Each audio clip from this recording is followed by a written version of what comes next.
ഇന്ന് നമ്മൾ നോക്കുന്നത് ജുജുത്സു കൈസൻ എന്ന ജാപ്പനീസ് അനിമി ടി വി സീരീസിന്റെ സീസൺ 1 17ാമത്തെ എപ്പിസോഡാണ്. അപ്പോൾ എന്തായാലും ഒട്ടും സമയങ്ങളാണ്, നേരെ എപ്പിസോഡിലോട്ട് പോകാം. നീ വിചാരിക്കുന്ന പോലെ എന്റെ സിസ്റ്റർ അത്രയും വലിയ സ്ട്രോങ് ഒന്നുമല്ല, അവളെ കൊണ്ട് കേഴ്സിനെ പോലും കാണാൻ പറ്റില്ല എന്ന് മാഹി പറയുന്നു. ഓ, അപ്പൊ അവർ എന്നെക്കാൾ വീക്കാണല്ലേ എന്ന് മിയാവ ചിന്തിക്കുകയാണ്. പക്ഷെ മാക്കിയുടെ കൂടെ ഇപ്പോഴാണ് അവൾ ഫൈറ്റ് ചെയ്യുന്നത്. മാക്കിയുടെ സ്ട്രെങ്ത് എന്താണെന്ന് ഇപ്പോഴാണ് അവൾക്ക് മനസ്സിലാവുന്നത്. മാക്കി അവൾ വിചാരിച്ച പോലെയല്ല, അവൾ വളരെയധികം പവർഫുൾ ആണ്.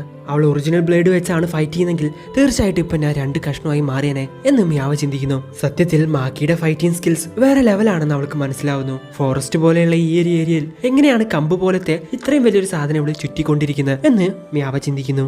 മാക്കി മിയാവ ഇപ്പൊ കൊല്ലടാന്നും പറഞ്ഞ് ചാടി വരുവാണ് അങ്ങോട്ട്. അവിടെ നിന്നും മിയാവ ഒഴിഞ്ഞു മാറുന്നു. മിയാവ തന്റെ ഡൊമൈൻ എക്സ്പെൻഷൻ ഓപ്പൺ ചെയ്യുന്നു. സിമ്പിൾ ഡൊമൈൻ എക്സ്പെൻഷൻ 2.2 മീറ്റർ റേഡിയസിനുള്ളിൽ ആര് വന്നാലും അവളുടെ സോഡ് ഓട്ടോമാറ്റിക്കലി അവരെ അറ്റാക്ക് ചെയ്യും. അവളുടെ ബ്ലേഡിനകത്ത് അവളുടെ കേഴ്സ് എനർജി ഉള്ളത് കൊണ്ട് തന്നെ ഓട്ടോമാറ്റിക്കലി ആളുകളെ അറ്റാക്ക് ചെയ്യും അത്. ഇതേ സമയം തന്നെ ഈ കാര്യം മാക്കിക്ക് മനസ്സിലാവുന്നു.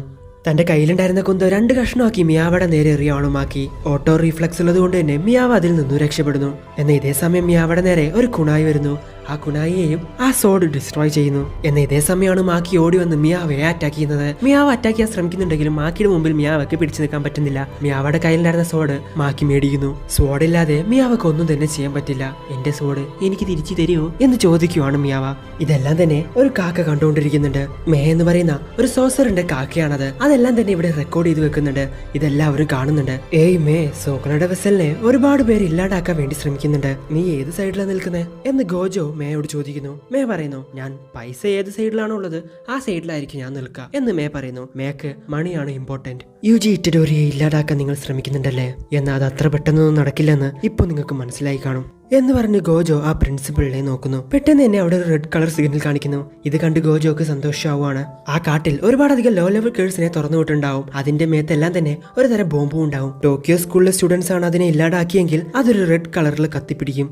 ഇനി കിയോട്ടോ സ്കൂളിലെ സ്റ്റുഡൻസ് ആണ് ഇല്ലാണ്ടാക്കിയെങ്കിൽ അതൊരു ബ്ലൂ കളറിലും സിഗ്നൽ തരും. ഇനി 2 സ്കൂളും അറ്റാക്ക് ചെയ്യാണ്ട് അത് വേറെ എന്തെങ്കിലും ഒരു കാരണവശാലാണ് ഇല്ലാണ്ടായിരുന്നെങ്കിൽ അപ്പോഴും റെഡ് കളറിലായിരിക്കും അത് സിഗ്നൽ തരാം. നിങ്ങളുടെ സ്കൂളിലെ കുട്ടികൾ ഞങ്ങളുടെ സ്കൂളിലെ കുട്ടികളായിട്ട് വെറുതെ പ്രശ്നം ഉണ്ടാക്കാൻ നോക്കുന്നുണ്ട് എന്ന് ഗോജോ അവിടെ ഉണ്ടായിരുന്ന ടീച്ചറോട് പറയുന്നു. എന്നാൽ ശരിക്കും അവിടെ നടക്കുന്നത് ടോക്കിയോ സ്കൂളിലെ സ്റ്റുഡൻസ് കിയോട്ടോ സ്കൂളിലെ സ്റ്റുഡൻസിനെ കണ്ട വഴി ഓടിച്ചുകൊണ്ടിരിക്കുകയാണ്. അങ്ങനെ മിസിമി വിൻസ്റ്റൈൽ യൂസ് ചെയ്ത് നോബ്രയെ അറ്റാക്ക് ചെയ്യുന്നു. നോബ്ര അവളുടെ കയ്യിൽ നിന്നും അടിമേടിക്കുന്നു. എത്ര ധൈര്യം ഉണ്ടെങ്കിൽ എന്റെ ഈ മനോഹരമായ മുഖത്ത് സ്ക്രാച്ചസ് വരുത്തും, നിനക്ക് എത്ര ധൈര്യം ഉണ്ടടി എന്ന് പറഞ്ഞ് ടെൻഷനായി നിൽക്കുവാണ് നോബ്ര. ജുജിറ്റ്സു സോസറേഴ്സ് ആയിരിക്കുന്ന ഗേൾസിന് സ്ട്രെങ്ത് മാത്രമല്ല പ്രധാനം, അവരെ കാണാൻ നല്ല ഭംഗിയും ഉണ്ടാവണം, നല്ല ക്യൂട്ടായിട്ടും ഇരിക്കണം. ബോയ്സിനാണ് സ്ട്രെങ്ത് ആവശ്യം, എന്നാൽ ഗേൾസിന് അങ്ങനെയല്ല. അതൊന്നും എന്നെ ബാധിക്കുന്ന വിഷയമല്ല. ഒരുപക്ഷെ മറ്റുള്ളവർക്ക് ഭംഗിയായിരിക്കും പ്രധാനം, എന്നാൽ അതൊന്നും എനിക്ക് വലിയ കാര്യമല്ല എന്ന് നോബ്ര പറയുന്നു. എന്റെ ഫുൾ വിൻസ്റ്റൈൽ യൂസ് ചെയ്താ തീർച്ചയായിട്ടും ഇവൾ മരിച്ചു പോവും. പക്ഷേ എനിക്ക് ഇവളെ കൊല്ലാൻ പറ്റില്ല. അതിന് കാരണം ആ ഹീനുമാക്കിയാണ്. അവൻ എപ്പോ വേണമെങ്കിലും അവന്റെ കേഴ്സ് സ്പീച്ച് യൂസ് ചെയ്ത് ഞങ്ങളെ അറ്റാക്ക് ചെയ്യാൻ സാധ്യതയുണ്ട്. നമ്മുടെ കേഴ്സ് എനർജി യൂസ് ചെയ്ത് നമ്മുടെ ചെവിയെയും നമ്മുടെ മൈൻഡിനെയും നമ്മൾ പ്രൊട്ടക്ട് ചെയ്ത് കഴിഞ്ഞാൽ ഹീനുമാക്കിക്ക് നമ്മളെ ഒന്നും തന്നെ ചെയ്യാൻ പറ്റില്ല എന്ന് കാമ പറഞ്ഞത് അവൾ ആലോചിക്കുന്നു. കേഴ്സ് യൂസ് ചെയ്ത് എങ്ങനെ ബ്രെയിനിനെ പ്രൊട്ടക്ട് ചെയ്യണമെന്ന് മിസിമിക്ക് അറിയില്ല. അതുകൊണ്ടാണ് അവൾ വളരെയധികം കെയർഫുൾ ആയിട്ടിരിക്കുന്നത്. ക്ലാൻസ് അല്ലാതെ മറ്റ് സോസറേഴ്സ് ഫാമിലിയിൽ നിന്ന് വന്ന പല ആളുകളും മറ്റുള്ളവരെ അംഗീകരിക്കില്ല. അതിലും എസ്പെഷ്യലി ഗേൾസ് തീരെയും അംഗീകരിക്കില്ല. മൈൻഡ്രാൻ ക്ലാനിൽ നിന്ന് വന്ന ഒരു ലേഡി സോസറർ എന്ന് പറഞ്ഞാലേ അവളെ കഴിവില്ലാത്തതായിട്ടേ അംഗീകരിക്കുള്ളൂ. അവൾക്ക് പ്രൊമോട്ട് ആവുന്നതും വളരെയധികം കഷ്ടമാണ് എന്ന് മിസിമി പറയുവാണ്. ഏത് ക്ലാൻ എങ്ങനെ വേണമെങ്കിലും നടന്നോട്ടെ, ഞാൻ എനിക്കിഷ്ടമുള്ളതുപോലെ ചെയ്യും. ചില ആളുകൾ ജനിക്കുമ്പോൾ തന്നെ നല്ല കഴിവോടെ ആയിരിക്കും ജനിക്കുക. ഇനി ആരെങ്കിലും നല്ല ഭാഗ്യത്തോടെ ജനിക്കുന്നുണ്ടെങ്കിൽ തീർച്ചയായിട്ടും അവർ കഷ്ടപ്പെടാൻ തന്നെയാണ് പോകുന്നത്. കഴിവേയില്ലാത്ത ആളുകളും ലൈഫിൽ വളരെയധികം നന്നായി മുന്നോട്ട് പോകും. സോ ഞാൻ സ്ട്രോങ് ആയിട്ടിരിക്കുന്നതും ഞാൻ എങ്ങനെയാണ് നിൽക്കുന്നതെന്നും അത് എന്റെ കയ്യിൽ മാത്രമാണുള്ളത് എന്ന് പറഞ്ഞ് നോബ്ര ഇതുവരെ അവളെ അറ്റാക്ക് ചെയ്ത എല്ലാ ആണിയും ഒരേ സമയം തന്നെ കൺട്രോൾ ചെയ്യുന്നു. ഇത്രയും നേരം അവൾ എന്നെ കറക്റ്റ് ആയിട്ട് എയിം ചെയ്യുന്നില്ലെന്നാ ഞാൻ വിചാരിച്ചത്. എന്ന് ഇപ്പൊ എനിക്ക് മനസ്സിലായി അവൾ എന്നെ കറക്റ്റ് ആയിട്ട് തന്നെയാണ് എയിം ചെയ്യുന്നത്. മിസിമി അതിൽ നിന്ന് രക്ഷപ്പെടാൻ വേണ്ടി ഫാസ്റ്റ് ആയിട്ട് തന്നെ അവിടെ നിന്ന് പറന്നു പോകുന്നു. ഇതേ സമയം മിസിമിയുടെ അടുത്തോട് ചാടുവാണ് നോബ്ര.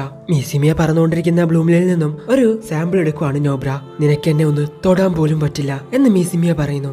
ഇല്ല, എനിക്ക് നിന്നെ തൊടേണ്ട ആവശ്യമില്ല, എനിക്ക് ഇത് തന്നെ ധാരാളമാണെന്ന് പറഞ്ഞ് നോബ്ര അവളുടെ ആ സ്റ്റിക്കിൽ നിന്നെടുത്ത ആ സാമ്പിൾസ് സ്ട്രോൾഡാൾ ടെക്നിക്ക് യൂസ് ചെയ്ത് അതിന്റെ കേഴ്സ് ഡിസ്ട്രോയ് ചെയ്യുന്നു. സോ ഇപ്പൊ അവൾക്ക് പറക്കാൻ പറ്റുന്നില്ല. അവൾ താഴോട്ട് വീഴുന്നു. എന്റെ ഒറിജിനൽ ചുറ്റിക വെച്ച് ഇവളെ അടിച്ചു കഴിഞ്ഞ് അവൾ മരിച്ചു പോവോ എന്ന് വിചാരിച്ച് നോബ്ര ഒരു സ്പ്രിംഗ് ചുറ്റിക എടുത്ത് അവളുടെ തലക്കിട്ടങ്ങ് കൊടുക്കുവാണ്. കുട്ടികളൊക്കെ കളിക്കുന്ന പോലത്തെ ഒരു സാധനം. ഒരടിയും കൂടി ഇപ്പൊ കൊടുക്കൂടാന്ന് പറഞ്ഞ് നിൽക്കുന്ന സമയത്താണ് നോബ്ര ആരോ പുറകിൽ നിന്ന് ഷൂട്ട് ചെയ്യുന്നത്. നോക്കുന്ന സമയത്ത് ഒരുപാടധികം ദൂരത്തു നിന്നും മാഹി ആയിരുന്നു അവളെ ഷൂട്ട് ചെയ്തത്. മാഹി മിസ്സിയമ്മയാക്ക് കോൾ ചെയ്തിട്ട് പറയാണ്, നിനക്ക് ഒരുപാടധികം പരിക്ക് പറ്റിയിട്ടുണ്ട്, സോ നീ റെസ്റ്റ് എടുക്കുക. മിസ്സിയമ്മ അവളോട് സോറി ചോദിക്കുന്നു.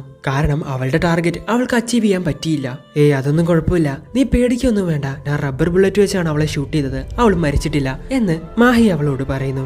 ഓ എന്തുപറ്റി, നിന്റെ ഫ്രണ്ട്സിനെ നീ സഹായത്തിന് വിളിക്കുകയാണോ എന്ന് പറഞ്ഞ് അങ്ങോട്ട് മാക്കി വരുന്നു. എത്ര പേര് വന്നാലും എനിക്ക് ഓക്കെയാണ്, ഞാൻ എല്ലാം തന്നെ നോക്കിക്കോളാം എന്ന് മാക്കി പറയുന്നു. നിനക്ക് ഞാൻ തന്നെ ധാരാളമാണ് മോളെ, നീ എന്റെ കയ്യിൽ നിന്ന് രക്ഷപ്പെടാൻ പറ്റുമെന്നൊന്നും നോക്ക് എന്ന് മാഹി പറയുമ്പോ, ഞാൻ നിന്റെ ചേച്ചിയാണ്, കുറച്ച് മര്യാദയൊക്കെ കാണിക്കുന്നത് നല്ലതാണ് എന്ന് മാക്കി പറയുന്നു. മാക്കിയെ പറ്റി നീ എന്താണ് വിചാരിക്കുന്നത് എന്ന് നോബ്ര ചോദിക്കുന്ന സമയത്ത്, അച്ചോ മാക്കിയോ, അവളെ പറ്റി എന്തിനാ എന്നോട് ചോദിക്കുന്നത്, അവളൊക്കെ വലിയ സംഭവമാണ് എന്ന് പറയാണ് യുജി. അതല്ല, ഒരു സോസറായിട്ട് കാണുമ്പോ അവൾ എങ്ങനെയാണ്, അവൾക്ക് വളരെ നല്ല രീതിക്ക് എന്നെ കഴിവുണ്ട്, ഇവളെ പോലെ ഒരു ഫൈറ്ററിനെ ഞാൻ ഇതുവരെ കണ്ടിട്ട് പോലുമില്ല എന്ന് യുജി നോബ്രയോട് പറയുമ്പോ നോബ്ര പറയുവാണ്, ആക്ച്വലി അവൾ ഒരു 4th ഗ്രേഡ് ആണ്. ഇത് കേൾക്കുന്ന യുജി, എന്ത് ഇത്രയും കഴിവുള്ള ഇവൾ എങ്ങനെ ഒരു 4th ഗ്രേഡ് ആയേ? അവളുടെ സെനൻ ക്ലാനിൽ നിന്നും അവൾ പുറത്തു വന്നത് കൊണ്ട് തന്നെ അവളുടെ ഫാമിലിയാണ് അവളുടെ പ്രൊമോഷന് തടസ്സം നിൽക്കുന്നത്. വേണമെന്ന് വിചാരിച്ചിട്ട് അവളുടെ ഫാമിലി അവൾക്ക് പ്രൊമോഷൻ കൊടുക്കാത്തതാണ്. സോ നമ്മൾ ഈ കോമ്പറ്റീഷനിൽ വിൻ ചെയ്ത് അവളുടെ ഫാമിലിക്ക് കാണിച്ചു കൊടുക്കണം അവൾ എത്രത്തോളം പവർഫുൾ ആണെന്ന്. അവളെ കൊണ്ട് പറ്റാത്തതായിട്ട് ഒന്നും തന്നെ ഇല്ലെന്ന് അവർക്ക് കാണിച്ചു കൊടുക്കണം. ഡേയ്,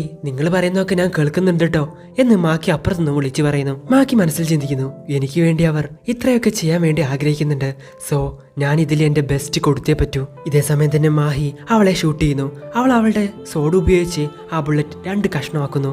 മാഹി ഷൂട്ട് ചെയ്യുന്ന സമയത്ത് മാഹിയുടെ ഫ്രണ്ടിൽ നിന്നും അവൾ ഒഴിഞ്ഞു മാറിക്കൊണ്ടേയിരിക്കുന്നു. നെക്സ്റ്റ് ഇവൾ എന്താ ചെയ്യാൻ പോകുന്നത് എന്ന് എനിക്ക് മനസ്സിലാവുന്നില്ലല്ലോ എന്ന് പറഞ്ഞ് മാഹി ചിന്തിക്കുന്നു. മാഹി നിന്നിരുന്ന ആ മരത്തിന്റെ കഷ്ണം അത് മാക്കി അങ്ങ് വെട്ടിക്കളയുന്നു. അവൾ താഴോട്ട് വീഴുന്നു. മാക്കി ഓടി വന്ന് മാഹിയെ ഒറ്റ അടി അങ്ങ് അടിക്കുന്നു. നിനക്കൊരു കാര്യം അറിയോ, ആ സിസ്റ്റേഴ്സ് ജനിച്ചില്ലേ, അതിലൊരാൾക്ക് കേഴ്സിനെ തന്നെ കാണാൻ പറ്റില്ലെന്നാ കേൾക്കുന്നത് എന്ന് പറഞ്ഞ് ചില ആളുകൾ സംസാരിക്കുന്നത് മാഹി കേൾക്കുന്നു. അയ്യോ ചേച്ചി, എനിക്ക് പേടിയാവുന്നു, എനിക്ക് അങ്ങോട്ട് വരണ്ട എന്ന് പറഞ്ഞ് മാഹി പേടിച്ചു നിൽക്കുന്ന സമയത്ത് മാക്കി എന്താ പ്രശ്നം എന്ന് ചോദിക്കുന്നു. അത് അവിടെ നിൽക്കുന്നുണ്ടെന്ന് പറയുന്നു. സോ മാക്കിക്ക് കേഴ്സിനെ കാണാൻ പറ്റില്ലല്ലോ, എന്നാ മാഹിക്ക് അത് കാണാം. മാക്കി കണ്ണടച്ച് നീ എന്റെ കൂടെ വാ എന്ന് പറയുന്നു. അങ്ങനെ അവർ രണ്ടുപേരും മുന്നോട്ട് പോകുന്നു. അവർ രണ്ടുപേരും സിസ്റ്റേഴ്സ് ആണെങ്കിലും നല്ല ഫ്രണ്ട്സിനെ പോലെയായിരുന്നു. കാലങ്ങൾ കടന്നു പോകുന്നു. മാക്കി സെനൻ ക്ലാനിൽ നിന്നും പുറത്തു പോകാൻ ആഗ്രഹിക്കുന്നു. നീ എന്തിനാ പുറത്തു പോകുന്നതെന്ന് സെനൻ ക്ലാനിന്റെ ലീഡർ ചോദിക്കുന്ന സമയത്ത് മാക്കി പറയുന്നു, ഞാൻ പുറത്തു പോയി സ്ട്രോങ് ആയി നല്ല രീതിക്ക് എന്റെ ട്രെയിനിങ് എടുത്ത് തിരിച്ച് ഇങ്ങോട്ട് തന്നെ വരും. ഓ അത് ശരി, നീ എന്തിനാ ഇങ്ങോട്ട് തിരിച്ചു വരുന്നത്? തിരിച്ച് ഞാൻ ഇങ്ങോട്ട് വരുന്ന സമയത്ത് ഈ ക്ലാനിന്റെ ലീഡറെ ഞാനായിരിക്കും. ഓ ശരി, കാണട്ടെ, അതൊന്നും നോക്കാലോ നമുക്ക് എന്ന് പറഞ്ഞ് സെനൻ ക്ലാനിന്റെ ലീഡർ അവളോട് പറയുന്നു. മാക്കി അവിടെ നിന്നും പോകുന്ന സമയത്ത് ക്ലാൻ ലീഡർ പറയുന്നു അവളോട്, ഞാൻ നിന്റെ വഴി ഒരുപാടധികം പ്രശ്നങ്ങളുമായിട്ട് വരും, ഇത് നിന്നെ മാത്രം ബാധിക്കുന്ന വിഷയമല്ല, നിന്റെ സിസ്റ്ററെയും ബാധിക്കും. ഇത് കേട്ട് മാക്കി അവളെ വെറുതെ വിട്ടേക്ക്, അവൾക്ക് ഇതും തമ്മിൽ യാതൊരു ബന്ധവുമില്ല എന്ന് പറഞ്ഞ് മാക്കി അവിടെ നിന്നും പോകുന്നു. ഇതെല്ലാം തന്നെ മാഹി കേൾക്കുന്നുണ്ട്. ഓ എന്നെ അവൾ ഒഴിവാക്കിയല്ലേ എന്ന് പറഞ്ഞ് അവൾ ചിന്തിക്കുന്നു. വീണ്ടും പ്രസന്റ് ആണ് കാണിക്കുന്നത്. മായയുടെ ബുള്ളറ്റ് എല്ലാം ഇപ്പൊ തീർന്നിരിക്കുകയാണ്. അവൾ റീലോഡ് ചെയ്യുന്നു. മാക്കി ഇതേ സമയം അതിനൊക്കെ ഓടി നടക്കുവാണ്. മാക്കിയെ മാഹി വെടിവെക്കുന്നുണ്ട്. അതെല്ലാം തന്നെ മാക്കി എണ്ണിക്കൊണ്ടിരിക്കുകയാണ്. ഇപ്പോ അവസാനത്തെ ബുള്ളറ്റ് ആയിട്ടുള്ള 6ാമത്തെ ബുള്ളറ്റും മാഹി വെടിവെച്ച് തീർത്തിരിക്കുന്നു. സോ ഇപ്പൊ അവളുടെ ഗണ്ണിൽ ബുള്ളറ്റ് ഇല്ല. ഇത് തന്നെയാണ് അവളെ ആക്രമിക്കാൻ കറക്റ്റ് ആയിട്ടുള്ള സമയം എന്ന് പറഞ്ഞ് മാക്കി അവളുടെ മുമ്പിലോട്ട് പോകുന്നു. അവളെ ഇപ്പൊ കൊല്ലോടാന്നും പറഞ്ഞ് നിൽക്കുന്ന സമയത്താണ് അവളുടെ ഗണ്ണിൽ നിന്നും ഒരു ബുള്ളറ്റ് പുറത്തോട്ട് വരുന്നത്. സോ 6 ബുള്ളറ്റ് മാത്രം കൊള്ളുന്ന ഒരു ഗണ്ണിൽ നിന്ന് എങ്ങനെ 7ാമത്തെ ബുള്ളറ്റ് വരുന്നത് എന്ന് പറഞ്ഞ് ചിന്തിക്കുകയാണ് അവൾ. എനിക്ക് നിന്നെ തീരെ ഇഷ്ടമല്ല സിസ്റ്റർ, അതുകൊണ്ടാണ് എന്റെ ഫസ്റ്റ് ലവിനെ പറ്റി നിന്നോട് പറയാഞ്ഞത്, എന്റെ കേഴ്സ് എനർജിയെ പറ്റിയും നിന്നോട് പറയാഞ്ഞത് എന്ന് മാഹി ചിന്തിക്കുന്നു. സോ മാഹിക്ക് കേഴ്സ് എനർജി യൂസ് ചെയ്ത് മെറ്റീരിയൽ ഉണ്ടാക്കാൻ പറ്റും. പക്ഷെ അങ്ങനെ ഉണ്ടാക്കണമെങ്കിൽ അതിന് ഒരുപാടധികം കേഴ്സ് എനർജി ആവശ്യമാണ്. മാഹിക്ക് അത്രയും കേഴ്സ് എനർജി ഇല്ല. അതുകൊണ്ട് തന്നെ ഒരു ദിവസം അവളെ കൊണ്ട് ഒരു ബുള്ളറ്റ് മാത്രമേ ക്രിയേറ്റ് ചെയ്യാൻ പറ്റൂ. ബുള്ളറ്റ് കൗണ്ട് ചെയ്ത് എന്നെ അറ്റാക്ക് ചെയ്യാൻ ശ്രമിക്കുന്നവർ തീർച്ചയായിട്ടും ഇതിൽ തോറ്റുപോകും എന്ന് മാഹി ചിന്തിക്കുന്നു. ഇതേ സമയം തന്നെ മാഹി അയച്ച ആ ബുള്ളറ്റ് തന്റെ കൈ കൊണ്ട് പിടിക്കുന്നു. ആവും, ഇത് നല്ല വേദനയുണ്ടല്ലോ, നെക്സ്റ്റ് ടൈം ഒരിക്കലും ഇത് വെറുതെ ഒരു കൈ കൊണ്ട് പിടിക്കരുത് എന്ന് മാഹി ചിന്തിക്കുന്നു. മാഹിയെ കൊണ്ട് ഷൂട്ട് ചെയ്യാൻ മാത്രമേ പറ്റുള്ളൂ, അവളെ കൊണ്ട് നല്ല രീതിക്ക് ഫൈറ്റ് ചെയ്യാൻ പറ്റില്ല. എന്നാൽ മാക്കിക്ക് അത് പറ്റും. മാഹിയെ അറ്റാക്ക് ചെയ്യാൻ ശ്രമിക്കുന്ന സമയത്ത് തന്റെ കയ്യിലുണ്ടായിരുന്ന സോഡ് ഉപയോഗിച്ച് മാഹിയെ അറ്റാക്ക് ചെയ്യുന്നു. എന്നാൽ അതിന്റെ മൂർച്ചയില്ലാത്ത ഭാഗം കൊണ്ടാണ് അറ്റാക്ക് ചെയ്യുന്നത്. എന്തൊക്കെ പറഞ്ഞാലും തന്റെ സിസ്റ്റർ അല്ലേ അത്, നീ എന്തിനാ എന്നെ തനിച്ചാക്കി ക്ലാൻ വിട്ടുപോയി എന്ന് മാഹിയോട് ചോദിക്കുന്നു. അത് നിനക്ക് എന്നെ അറിയാലോ മാഹി എന്ന് മാഹി പറയുന്നു. നിനക്ക് ക്ലാനിൽ തന്നെ ഇരിക്കാമായിരുന്നു, ജസ്റ്റ് ബേസ്മെന്റ് ലെവലിൽ തന്നെ ഇരിക്കാമായിരുന്നു. നീ പോയതുകൊണ്ട് തന്നെ നിന്റെ ലെവലില് ഞാനും ഉണ്ടാവണമെന്ന് വിചാരിച്ച് എന്നെയും എനിക്ക് ആഗ്രഹമില്ലാത്ത ഈ ജുജുത്സു സോസറാക്കി മാറ്റി. നിനക്ക് എന്നെ അറിയാലോ, ചെറുപ്പം തൊട്ടേ എനിക്കിതെല്ലാം കാണുന്നത് പേടിയാണ്. നീ നമ്മുടെ ക്ലാനിൽ തന്നെ ഇരുന്നിരുന്നെങ്കിൽ തീർച്ചയായിട്ടും നമ്മളെ കൊണ്ട് ഒരു നോർമൽ ആയിട്ടുള്ള ലൈഫ് ജീവിക്കാൻ പറ്റുമായിരുന്നു. ക്ലാൻ ലീഡറായി മാറാതെ ഒരു നോർമൽ ലൈഫ് തന്നെ നിനക്ക് ജീവിക്കാമായിരുന്നില്ലേ എന്ന് മായി മാക്കിയോട് ചോദിക്കുന്നു. അങ്ങനെ ചെയ്തു കഴിഞ്ഞാൽ എന്റെ ജീവിതത്തിന് തന്നെ ഒരർത്ഥമില്ലാതായി മാറും. ഞാൻ അങ്ങനെ ഒരിക്കലും ചെയ്യേയില്ല എന്ന് മാക്കി പറയുന്നു. ചെറുപ്പം തൊട്ടേ മായി കേഴ്സിനെ പേടിച്ച് മാക്കിയുടെ കയ്യിൽ പിടിക്കുമായിരുന്നു. എന്റെ കൈ വിട്ട് എന്നെ ഒരിക്കലും തനിച്ചാക്കി പോവില്ലല്ലോ സിസ്റ്റർ. ഏയ് ഒരിക്കലുമില്ല, അവസാനം വരെ ഞാൻ നിന്റെ കൂടെ ഉണ്ടാവും എന്ന് മാക്കിയും പറയുന്നു. എന്നാൽ മാക്കി അവളെ തനിച്ചാക്കി പോയി. അതോർത്ത് അവൾ വിഷമിച്ചിരിക്കുകയാണ്. ഇങ്ങനെ ഒരു സീൻ കാണിച്ചിട്ടാണ് ഈ എപ്പിസോഡ് അവസാനിക്കുന്നത്. സോ ഗായ്സ്, മെഗമാറുടെ ബോഡി വളരെയധികം വീക്കാണ്. പക്ഷേ അവർക്ക് മറ്റുള്ളവരെക്കാൾ കൂടുതൽ കേഴ്സ് എനർജി ഉണ്ട്. അതിനെ ഹെവൻലി പാക്ഡ് എന്ന് പറയും. അതുപോലെ തന്നെയാണ് മാക്കിക്ക് കേഴ്സിനെ കാണാൻ പറ്റില്ല. മാത്രമല്ല കേഴ്സ് എനർജിയും ഇല്ല. അവൾ വെച്ചിരിക്കുന്ന ഗ്ലാസ് ഉള്ളത് കൊണ്ട് മാത്രമാണ് അവൾക്ക് കേഴ്സിനെ കാണാൻ പറ്റുന്നത്. പക്ഷെ അവൾക്ക് സൂപ്പർ ഹ്യൂമൻ സ്ട്രെങ്ത് ഉണ്ട്. നല്ല രീതിക്ക് തന്നെ സ്പീഡും ഉണ്ട്. എന്തായാലും നിങ്ങൾക്ക് ഇവിടെ ഇഷ്ടപ്പെടുന്ന ലൈക്ക് ചെയ്യുക, ഷെയർ ചെയ്യുക, സബ്സ്ക്രൈബ് ചെയ്യുക, അത്തരത്തിലുള്ള ബെൽ ഐക്കൺ കൂടി എനേബിൾ ചെയ്യുക. അടുത്ത എപ്പിസോഡ് അടുത്ത ദിവസം വരെ. അതുവരേക്കും ബൈ.